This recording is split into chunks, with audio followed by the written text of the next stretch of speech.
because the Strait of Hormuz blockade that continues on part of Iran's side. And what has now been said that further, the Strait of Hormuz blockade is the U.S. naval blockade that has been enforced. And what has now been shared that this number has significantly gone up. Previously, it was being said that around 27 ships have been asked to turn back by the U.S. forces. And this number has now been updated to 38. So dramatic developments that has been taking place in this week alone, in this last 1 week. What we are looking at is how, the U.S. Navy has been intensifying the monitoring of the commercial ships, and they are now barred from entering ports. So maritime pressure that seems to be building on Iran. So what is the U.S. naval blockade that is not just restricted beyond the Strait of Hormuz, but it is restricted to far wide waters, is something that the U.S. naval blockade has been in effect. So it is turning back at least 38 of the ships, and this is now coming across as the latest information. But another information, exactly what Iran is now proposing to the White House. Let's pick up that report. These are exclusive details of the said proposal by Iran, and it is still unclear if on part of White House they are accepting this very proposal. So there are details that actually talk about this proposal.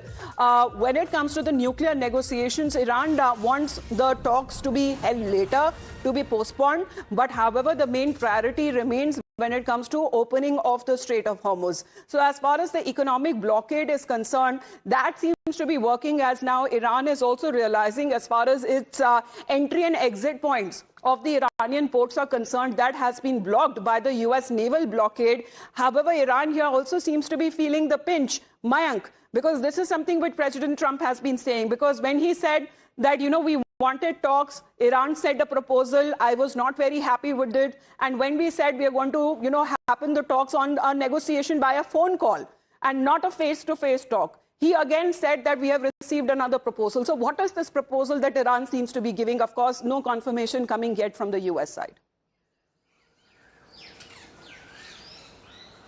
So when you talk of $107 price of the crude, you are talking because of the blockade only.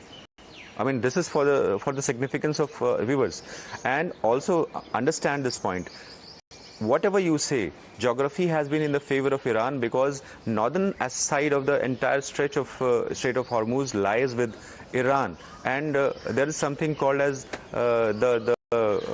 territorial waters, which is up to 12 nautical miles in general cases. Not in this case, because there's a specific reason for that. A division takes place on different laws and ways in which. So once the movement starts happening, that will ease out the kind of a pressure on energy, at least, and for the world, has been the basis of running the engine of economy for Iran. So definitely it must be pinching. Also, what is pinching the other countries in the region is because this passage was used for exports by the other countries also, which includes Saudi Arabia, which has started finding out alternate ways and means to export this energy. Oman, Saudi Arabia, Kuwait, Qatar. Understand these points. That's how it has pinched. So whatever is seen as or something which brings ease to this, alleviate the situation, will be seen as positive. So whatever Iran is saying, willy-nilly, it will talk about the movement of the fuel or exports of the fuel. And remember, toll need not to be forgotten. But this is something which Iran on its mind has been saying, that, as far as monetizing the Strait of Hormuz is concerned, the revenue that it wants to build and generate, some of that has already been collected on part of the IRGC. Please to stay on with us, because as far as the removal of the U.S. naval blockade is concerned, President Trump has been ruling that out completely. And he thinks that U.S. has all the cards. He thinks that the big advantage is that, they have taken out the Iranian Navy completely, as he says. They're lying at the bottom of the sea, and they've taken out their air force, and they are currently in a very bad shape militarily. And of course, the U.S. blockade that has now been enforced, well, it has been unbelievably effective. This is now coming in from President Trump himself.